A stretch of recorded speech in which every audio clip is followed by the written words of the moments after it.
Hi geniuses, welcome to the channel Science Wizard Pooja Ranjan. This channel is all about the science subject of classes 6, 7th, 8th, 9th and 10th physics and chemistry. If you're new to my channel, you can subscribe to the channel for more science videos. And if you like the explanation, then please press the like button and you can share this video with your friends, family and the classmates.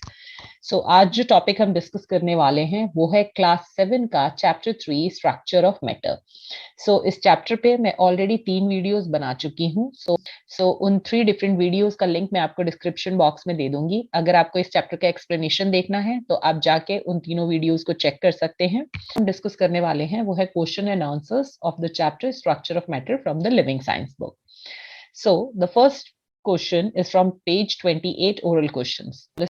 What is the difference between the smallest particle of an element and the smallest particle of a compound? So अगर smallest particle of an element की बात करें तो smallest particle of an element can be atom also and can be molecules also. How? जो elements होते हैं they are made up of an atom, ठीक है, और जो atom होता है बहुत सारे elements का वो independently exist नहीं कर सकता है into the nature. But for few elements, yes, the atoms of those elements can exist independently in nature. Like जितनी भी noble gases होती हैं, जैसे helium, neon, argon, krypton, xenon, इनके atoms जो होते हैं, वो free state में exist करते हैं independently in nature. So जो atoms होते हैं सिर्फ noble gases के, वो exist कर रहे हैं independently in nature. So in elements के लिए, helium, neon, argon, krypton और xenon के लिए, इनके लिए जो smallest particle होता है of an element, वो होता है एटम्स। बट बहुत सारे ऐसे एलिमेंट्स भी हैं जिनके एटम्स जो होते हैं वो इंडिपेंडेंटली एग्जिस्ट नहीं कर सकते हैं नेचर में। वो क्या करते हैं, वो दूसरे सिमिलर एटम्स के संग कंबाइन करते हैं and they form a molecule. जैसे हाइड्रोजन जो है वो इंडिपेंडेंटली एग्जिस्ट नहीं कर सकता नेचर में, तो वो दूसरे हाइड्रोजन एटम के संग कंबाइन करके H2 मॉलिक्यूल बना देता है। In the same case oxygen also do the same. इसीलिए हम ये कह सकते हैं कि जो एलिमेंट होता है उसके लिए स्मॉलेस्ट पार्टिकल एटम भी हो सकता है और मॉलिक्यूल भी हो सकता है। बट अगर हम बात करते हैं if the smallest particle of a compound, compounds जो होते हैं वो हमेशा फॉर्म होते हैं फ्रॉम द एलिमेंट्स। ओके, तो जब एलिमेंट्स कंबाइन करते हैं केमिकली एक दूसरे के साथ तो वहां पे कंपाउंड फॉर्म होता है ना, फिक्स्ड रेशियो। तो जब भी एलिमेंट्स कंबाइन करते हैं एक दूसरे के संग तो वहां पर क्या होता है कि जो एटम्स हैं वो ब्रेक डाउन होते हैं और फिर वही एटम्स जो होते हैं वो रीअरेंज होते हैं, तो वहां पे मॉलिक्यूल फॉर्म होता है of a compound.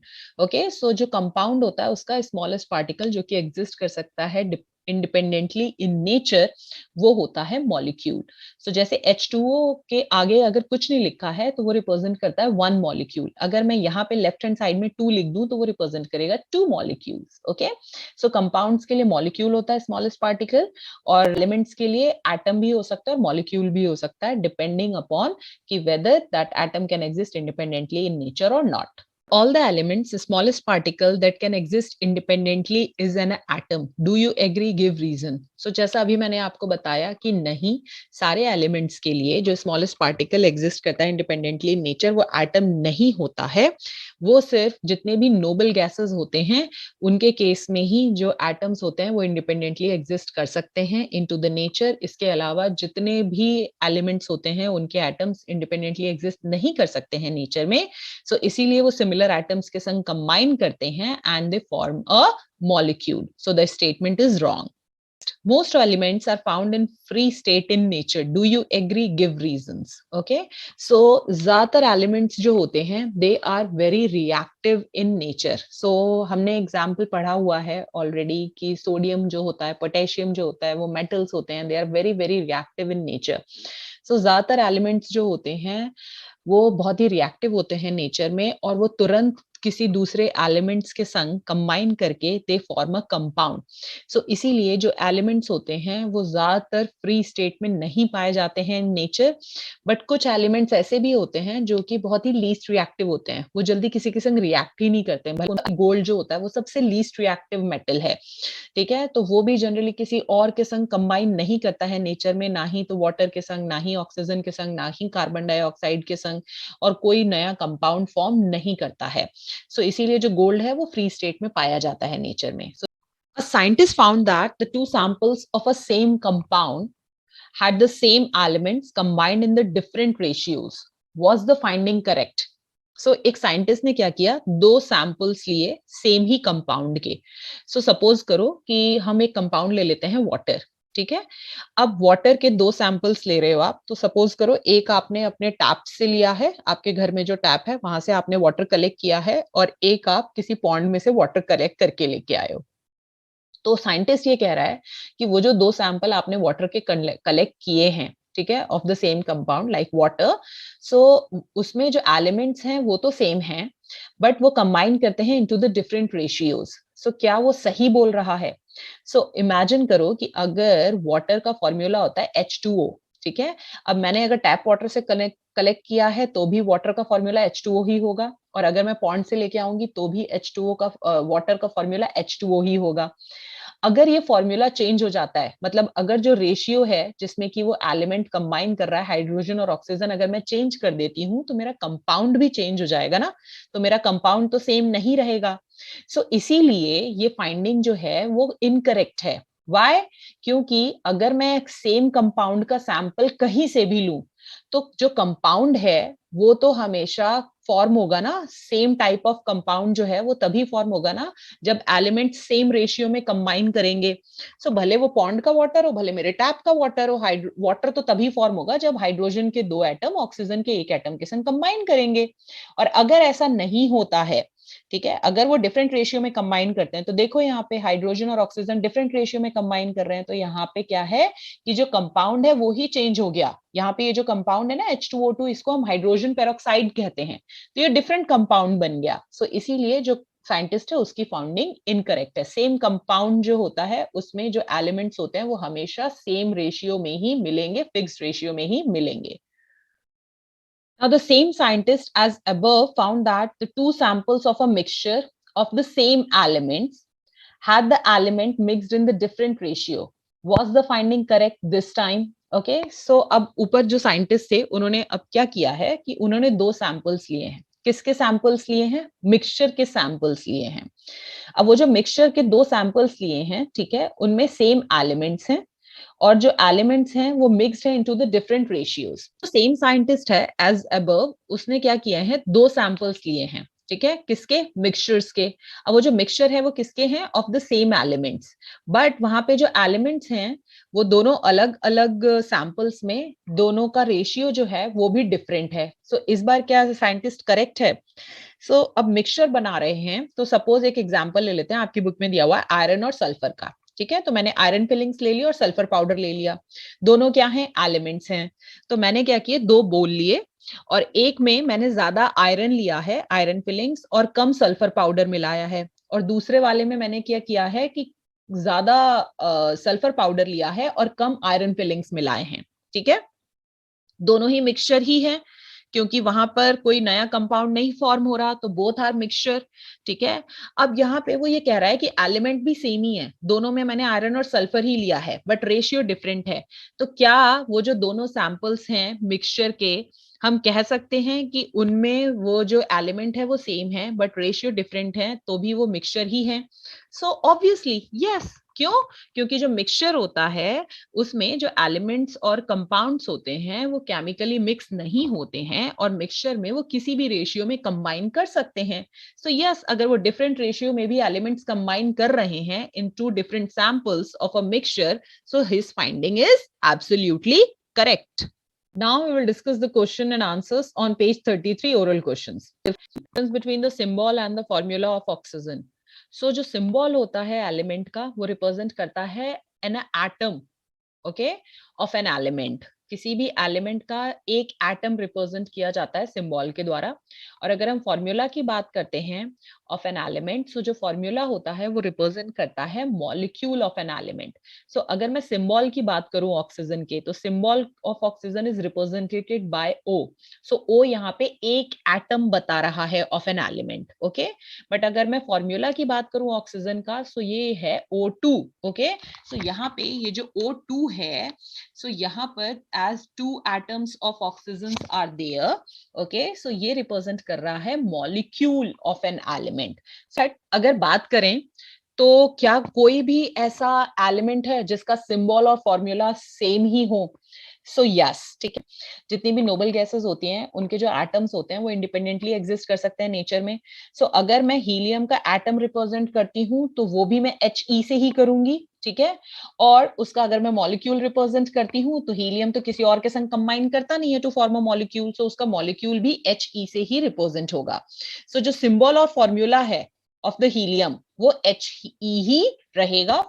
What specific name is given to the number of hydrogen atom that can combine with or to be displaced by an atom of an element? Is this a modern definition? So जो valency होता है किसी भी atom का वही होता है number of hydrogen atom जो उसके संग कंबाइन करते हैं या फिर डिस्प्लेस होते हैं by one atom of that element. And no, this is not the modern definition. Now the next question is, an element X forms a compound XH3 with the hydrogen. Okay, and another element Y forms the compound YX2 with X. Now, given the valency of hydrogen is 1, what are the valencies of X and Y? सबसे पहली चीज यहाँ पे जो reminder है आपके लिए वो ये है कि जब भी हम किसी का फॉर्मूला लिखते हैं किसी भी कंपाउंड का, तो उस वक्त हम जो वैलेंसीज होते हैं दोनों एलिमेंट्स की वो इंटरचेंज करते हैं. सो अगर मैं XH3 के केस में देखूं तो हमने यहाँ पे वैलेंसीज X और H के इंटरचेंज की हैं. सो X के आगे कुछ नहीं लिखा मतलब 1 है, तो इसका मतलब कि वो वैलेंसी किसकी है, H की है. और H के आगे 3 लिखा है तो इसका मतलब वो वैलेंसी X की है. सो यहाँ पे H की वैलेंसी 1 है और X की वैलेंसी 3 है, ठीक है. और यही सेम एलिमेंट X जब Y के संग कंबाइन करता है तो यहाँ पे वो जो कंपाउंड बना रहा है वो है YX2. सो अगर YX2 फॉर्मूला के अकॉर्डिंग वैलेंसी निकालें तो Y के आगे कुछ नहीं लिखा, सो इसका मतलब 1 लिखा है. तो 1 किसकी वैलेंसी होगी, X की, क्योंकि हम इंटरचेंज कर रहे हैं. तो X की वैलेंसी 1 हो गई और X के आगे 2 लिखा है तो वो Y की वैलेंसी होगी. सो इसीलिए Y की वैलेंसी 2 हो गई. बट अगर देखेंगे तो यहाँ पे तो ये कॉन्ट्राडिक्ट कर रहा है ना, क्योंकि यहाँ पे X की वैलेंसी 3 है और यहाँ पे X की वैलेंसी 1 आ रही है. तो ऐसे कैसे पॉसिबल है? सो ऑब्वियसली X की वैलेंसी 3 ही है, तो यहाँ पे कैसे 1 आ रही है? तो क्योंकि इन द YX2 कंपाउंड अगर हम X की वैलेंसी 3 लेते हैं, ठीक है. सो जब X की वैलेंसी 3 लोगे तो Y की वैलेंसी भी आपको 3 टाइम्स बढ़ानी पड़ेगी. ओके, सो अगर यहाँ पे X की वैलेंसी 1 है और मैं 3 ले रही हूँ तो इसका मतलब मैंने उसकी वैलेंसी 3 टाइम्स इंक्रीज करी है. सो इन द सेम वे अगर मैं X की वैलेंसी को 3 टाइम्स इंक्रीज कर रही हूँ तो मुझे Y की वैलेंसी को भी 3 टाइम्स इंक्रीज करना पड़ेगा जिससे कि मैं ये फॉर्मूला YX2 पा सकूं. सो यहाँ पर अगर X की वैलेंसी 3 हो गई तो Y की वैलेंसी को अगर मैं 3 टाइम्स इंक्रीज करूंगी, सो 2 टाइम्स 3 इज 6, तो Y की वैलेंसी हो गई 6. ओके, सो X की वैलेंसी हो गई 3, Y की वैलेंसी हो गई 6. सो अब ये YX2 कैसे बनेगा हमारा? देखो, X की वैलेंसी 3 है, Y की वैलेंसी 6 है. ओके, सो सबसे पहले एलिमेंट का सिंबल लिखते हैं, उसके नीचे उनकी वैलेंसीज लिखते हैं जब आपको फॉर्मूला लिखना होता है किसी भी कंपाउंड का. फिर उसके बाद आपको देखना होता है कि उनकी वैलेंसीज के बीच में क्या कोई कॉमन फैक्टर है. सो 3 और 6 के बीच में देखोगे तो yes, there is a common factor 3. So जो भी कॉमन फैक्टर होता है उससे उसको डिवाइड करना होता है दोनों की वैलेंसीज को. सो 3 से 3 डिवाइड करोगे और 6 को 3 से डिवाइड करोगे. सो 3 divided by 3 is 1 and 6 divided by 3 is 2. और फिर उसके बाद जब वैलेंसी एक्सचेंज करोगे, x के नीचे 2 लिखोगे, y के नीचे 1 लिखोगे. सो देखो, y के नीचे 1 है, x के नीचे 2 है. सो ये कंपाउंड आ गया ना आपका YX2. सो इसीलिए by this method when you solve, so आपकी जो वैलेंसीज होगी x और y की वो 3 और 6 आएगी. On page 34 exercise we are going to solve. So सबसे पहले the question is choose the most appropriate answer. So this is the MCQ type questions. इसमें से जो सबसे appropriate answer है वो choose करेंगे हम. So the question is, atoms of elements can exist independently, cannot exist independently, may or may not exist independently, and can exist independently but they don't like to. So पहला देखेंगे तो क्या वो सारे एटम्स जो होते हैं एलिमेंट के एग्जिस्ट करते हैं इंडिपेंडेंटली? नहीं. क्या सारे ही एटम इंडिपेंडेंटली एग्जिस्ट नहीं करते? ये भी नहीं सही है. मे और मे नॉट एग्जिस्ट इंडिपेंडेंटली. सो हमने देखा हुआ है नोबल गैसेस के केस में जितने भी एटम्स होते हैं ऑफ दोज एलिमेंट्स वो सारे के सारे इंडिपेंडेंटली एग्जिस्ट कर सकते हैं, बट बाकी के एटम्स जो होते हैं वो इंडिपेंडेंटली एग्जिस्ट नहीं कर सकते. So the third one is the correct one, may और may not exist independently. Next is a molecule of water can be broken down by hammering it, can be broken down by boiling the water, or can be broken down by passing the electric current through water. Okay so जो molecule होता है water का, तो water is a compound. Okay so water को आप हथौड़ा मार के और किसी भी फिजिकल मेथड से आप उसको ब्रेक नहीं कर सकते. सो बॉइलिंग से हथौड़ा मार के आप नहीं ब्रेक कर सकते हैं. अगर आपको उसको ब्रेक करना है तो you have to use the chemical method and that is called the electrolysis of water. और इलेक्ट्रोलाइसिस में हम क्या करते हैं, वाटर के थ्रू इलेक्ट्रिक करंट पास करवाया जाता है, और उसके जब इलेक्ट्रिक करंट पास करवाते हैं वाटर के थ्रू, सो वहां पे जो वाटर है वो ब्रेक डाउन होता है into the hydrogen and oxygen. So yes, the water can be broken down by passing the electric current through water. There are about 118 different, obviously, elements. If you heat a liquid, it automatically changes into, so ये आप शुरू से ही पढ़ते हुए आ रहे हो कि जब भी किसी लिक्विड को हीट करते हो, if at any temperature, okay, so अगर रूम टेम्परेचर है तो भी जो आपका लिक्विड है that evaporates and convert into the gaseous form, water vapor. अगर गैस पे रख के गर्म करते हो तो भी जो लिक्विड है वो बॉयल होगा और कन्वर्ट होगा into the water vapor. so जब आप हीट करोगे लिक्विड को तो वो हमेशा ऑटोमेटिकली चेंज होगा into the gaseous form only.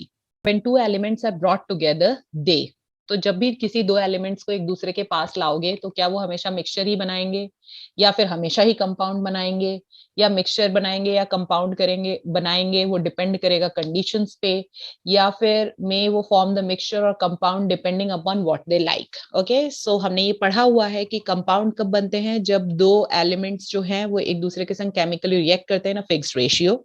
और मिक्सचर कब बनते हैं, जब दो एलिमेंट्स एक दूसरे के संग फिजिकली कंबाइन करते हैं किसी भी रेशियो में. सो इसका मतलब कि वो मिक्सचर बनाएंगे या कंपाउंड बनाएंगे वो डिपेंड करता है कि उनके बीच में केमिकल रिएक्शन हो रही है या नहीं.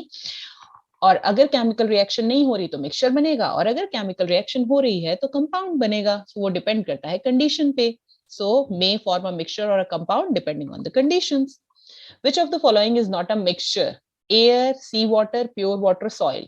So air जो होता है that is obviously a mixture of gases. आप पढ़ते हुए आ रहे हो बचपन से ही, ठीक है. सी वाटर की बात करें तो ये भी आप बचपन से पढ़ते आ रहे हो, सॉल्टी वाटर होता है तो इसका मतलब पानी के संग बहुत सारा नमक है तो वो भी मिक्सचर है. सॉइल की बात करें तो सॉइल तो बहुत सारा उसमें मिनरल्स होते हैं और फिर आपके बहुत सारे ऑर्गेनिजम्स होते हैं, माइक्रो ऑर्गेनिजम्स होता है, वाटर होता है, बहुत कुछ होता है. So that is also a mixture. So जो प्योर वाटर होता है that is not a mixture, so that's why pure water is the compound. Valency of which of these element is zero. So हमेशा याद रखना valency क्या होती है कि जो कंबाइनिंग कैपेसिटी होती है of an atom. Okay so कोई भी जो एटम है जब वो दूसरे एटम के संग कंबाइन करता है तो वो कितने इलेक्ट्रॉन्स लूज या गेन करता है वो रिप्रेजेंट करता है उसका वैलेंसी. सो अगर कोई ऐसा एटम है क्या जो किसी और एटम के संग कंबाइन ही नहीं करता है, सो अगर कोई ऐसा एटम हो जो किसी और एटम के संग कंबाइन ही नहीं करेगा तभी उसकी वैलेंसी जीरो होगी, क्योंकि कंबाइनिंग कैपेसिटी को ही वैलेंसी कहते हैं. सो ऐसा कौन सा एटम है जो कि किसी और के संग कंबाइन ही नहीं करेगा? सो ऑब्वियसली जो अकेला रह सकता है. कौन सा एटम है जो अकेला रह सकता है? फिर वहां नोबल गैसेस आ गए, है ना. सो नोबल गैसेस में helium, neon, argon, krypton, xenon आते हैं. वो अकेले रह सकते हैं उनके एटम्स, तो उनको किसी के संग कंबाइन करने की जरूरत नहीं है. सो इसीलिए उनकी वैलेंसी जीरो होती है. सो हीलियम की वैलेंसी जीरो है. Next, which of these is the formula of the calcium hydroxide. So नाम से ही आपको समझ में आ रहा है calcium, what is the symbol? Ca. Hydroxide, what is the formula for the group? That is the OH. okay calcium का जो आपका वैलेंसी होता है 2 होता है और हाइड्रोक्साइड का 1 होता है.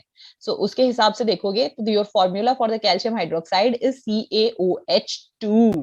Next, the equation Na plus H2O gives NaOH plus H2 is correct, incorrect since sodium does not react with water, incorrect since hydrogen should be written as H not H2, and incorrect it is not balanced. So सबसे पहला कि ये जो equation है ये correct कब होगा? जब ये बैलेंस्ड होगा. In order to find out whether the equation is balanced or not, सबसे पहले इक्वेशन लिख लो और दोनों साइड में नंबर ऑफ एटम्स भी लिख लो, ठीक है. और जस्ट टू चेक कि whether the equation is balanced और नॉट. अगर इक्वेशन बैलेंस्ड है तो करेक्ट है इक्वेशन. तो देखो इस साइड में नाइट्रोजन के कितने एटम्स हैं? नाइट्रोजन के यहाँ पे आगे कुछ नहीं लिखा तो 1, तो एक एटम लिख लो. हाइड्रोजन के कितने हैं? 2, तो आगे 2 एटम्स. ऑक्सीजन के आगे कुछ नहीं लिखा, 1, तो 1 एटम. इस साइड देखो सोडियम के Na के आगे कुछ लिखा है? नहीं, तो 1 एटम. O के आगे कुछ लिखा है? नहीं, तो O का भी 1 एटम. हाइड्रोजन के आगे कुछ लिखा है नहीं, तो 1 एटम यहाँ पे है और इसका भी यहाँ पे हाइड्रोजन के 2 एटम्स और हैं। ओके, तो जब भी नंबर ऑफ एटम्स काउंट करके लिखते हो ना, तो हमेशा याद रखना वो हाइड्रोजन के एटम्स किसी भी के प्रोडक्ट बन रहे हो ना, तो किसी भी प्रोडक्ट में अगर हाइड्रोजन का एटम है तो आप सबको काउंट करके एक ही जगह लिखोगे। सो यहाँ पे 2 प्रोडक्ट हैं, सो दोनों में total number of hydrogen atom कितने हैं? 3। सो यहाँ पे इसीलिए मैंने हाइड्रोजन 3 लिख दिया। तो अब देख लो, सोडियम तो बराबर है, ऑक्सीजन भी बराबर है, बट हाइड्रोजन बराबर नहीं है। सो इसका मतलब ये करेक्ट नहीं है। और सोडियम तो सबसे रिएक्टिव मेटल है, वो तो बहुत ही इजिली रूम टेम्परेचर पे भी पानी के संग रिएक्ट कर जाता है, तो ऐसा तो पॉसिबल ही नहीं है।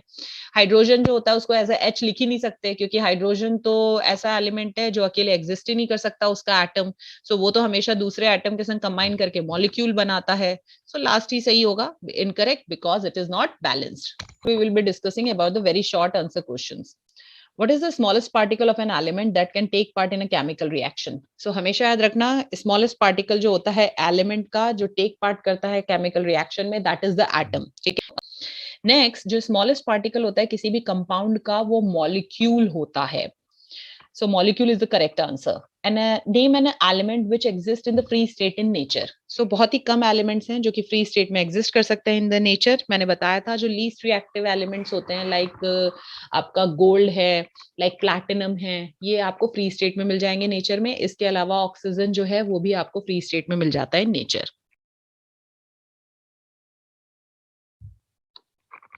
Name an element whose atom occurs in pair. Okay, so कौन से ऐसे एलिमेंट्स हैं जिनके एटम पेयर में एग्जिस्ट करते हैं? सो बहुत इजी है, पेयर मतलब 2। ओके, सो यहाँ पे देखो, सो जो हाइड्रोजन एलिमेंट है उसके मॉलिक्यूल को रिप्रेजेंट करते हैं by the formula H2।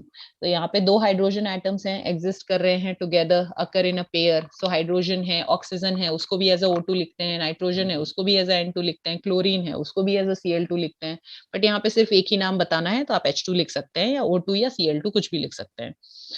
If the formula of an element is X3, its atomicity is, now what is the atomicity? So atomicity is the number of atoms present in one molecule of an element. Okay, so यहाँ पे जो element है वो X है और एक molecule represent कर रहा है X3. So एक molecule में कितने number of atoms दिख रहे हैं? 3. तो atomicity क्या हो जाएगी? 3.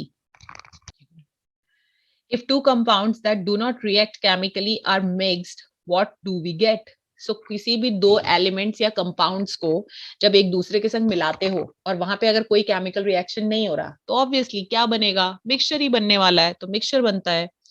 From which of these two can an element be more easily separated, a mixture or a compound? So obviously क्योंकि जो मिक्सचर है वहां पे वो फिजिकली एक दूसरे के संग कंबाइन कर रहे हैं, तो by the physical process, like by heating, okay, और by magnetic separation method. So ये सिंपल मेथड्स यूज करके बाय द फिल्टर पेपर आप उनको सेपरेट कर सकते हो मिक्सचर को। But if we talk about a compound, so compound को सेपरेट करना बहुत डिफिकल्ट होता है। सो जैसे हमने देखा था in the electrolysis of water, so वहां पे इलेक्ट्रोलाइसिस ऑफ वाटर में वाटर के थ्रू इलेक्ट्रिसिटी कंडक्ट करवानी पड़ती है और electrodes and all those things are required. So it's very easy to separate the mixture as compare to the compounds. Symbol represent an atom or a molecule. What are the symbols for each of the following? So मैं पहले भी बता चुकी हूँ, हमेशा याद रखना symbol जो होता है वो हमेशा represent करता है an atom of an element.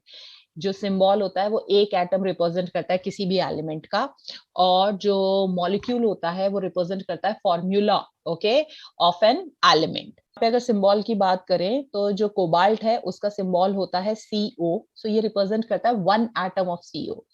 Copper की बात करें तो Cu is the symbol 1 atom of Cu। Chlorine की बात करें Cl, 1 atom of chlorine. Carbon की बात करें C, 1 एटम ऑफ कार्बन। तो यहाँ पे एक चीज नोटिस करोगे कि जब भी आप सिंबल लिखते हो ना, तो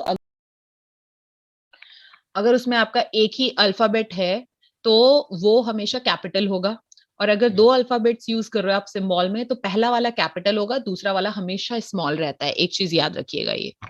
Have to write the formulae for sulfuric acid, calcium hydroxide, sugar and the common salt. So sulfuric acid का formula होता है H2SO4, calcium hydroxide का ऊपर भी हमने देखा था CaOH2, शुगर का फॉर्मूला होता है C12H22O11 and the common salt formula is NaCl. Okay, so हमेशा याद रखना एक चीज कि जब भी आप नंबर लिखते हैं इनटू द फॉर्मूला, लाइक जैसे यहाँ देखोगे 2, 4, 2, 12, 22, 11, ये सब जो लिखा हुआ है ये मैंने सबस्क्रिप्ट में लिखा है, ठीक है, सिंबल के ठीक बराबर नहीं लिखा है मैंने, so you have to write it in the subscript.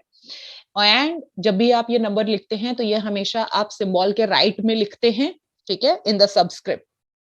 और दूसरा, जब भी आप फॉर्मूला लिखेंगे तो हमेशा याद रखिएगा कि जो उसका सिंबल है, अगर एक ही लेटर है उसमें तो हमेशा कैपिटल लिखेंगे, और अगर दो हैं उसके सिंबल में तो एक कैपिटल और एक स्मॉल लिखेंगे, like you have written in the CA.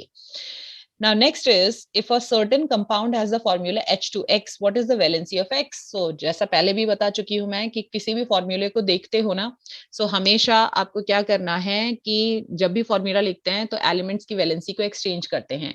So H के आगे जो लिखा हुआ है नंबर वो X की वैलेंसी होगी, X के आगे जो लिखा हुआ है वो H की वैलेंसी होगी. तो एक चीज तो हमेशा याद रखना, हाइड्रोजन की वैलेंसी हमेशा 1 ही होती है, ठीक है, और H के आगे 2 लिखा है तो ऑब्वियसली X की वैलेंसी 2 है. In a compound of two elements are combined in a certain fixed ratio that always remains the same, true or false. तभी फॉर्म होता है जब दो एलिमेंट्स हमेशा कंबाइन करते हैं ना fixed ratio. Next is, this is equation, chemical equation which is given to you, और ये पूछ रहे हैं कि ये बैलेंस्ड है या नहीं. So again I am telling you the method remains the same. दोनों साइड में आपको इक्वेशन के नंबर ऑफ पहले एटम्स लिखने हैं, पहले सिंबल लिख लो of an element, and then you have to see the number of atom on both of the side. So Mg के आगे कुछ नहीं लिखा तो 1 एटम है, इधर भी Mg के आगे 1 ही एटम है, इधर ऑक्सीजन के आगे कुछ नहीं लिखा तो 1 एटम है, इधर भी ऑक्सीजन के आगे कुछ नहीं लिखा तो 1 एटम है. हाइड्रोजन के आगे कुछ नहीं लिखा, 1 एटम है, इधर भी हाइड्रोजन के आगे पर 2 लिखा है तो हाइड्रोजन के 2 एटम है, क्योंकि यहाँ पे हाइड्रोजन सिर्फ यहीं पर ही है और कहीं नहीं है. सिमिलरली क्लोरीन का देखोगे तो कुछ नहीं लिखा, 1 एटम है, बट यहाँ पे क्लोरीन का देखोगे तो 2 एटम है. तो अगर देखोगे तो क्लोरीन के यहाँ 1 यहाँ 2 है, और यहाँ पे हाइड्रोजन का भी 1 और 2 है. तो इसका मतलब कि नंबर ऑफ एटम्स दोनों साइड ऑफ इक्वेशन पे इक्वल नहीं है, तो इसीलिए my equation is not balanced. So this is it about this video. We are going to discuss the rest of the question answers, short and the long and the hot questions in the next video. Till then, take care. Bye bye. If you're having any doubt regarding any of the questions, so you can ask me in the comment section.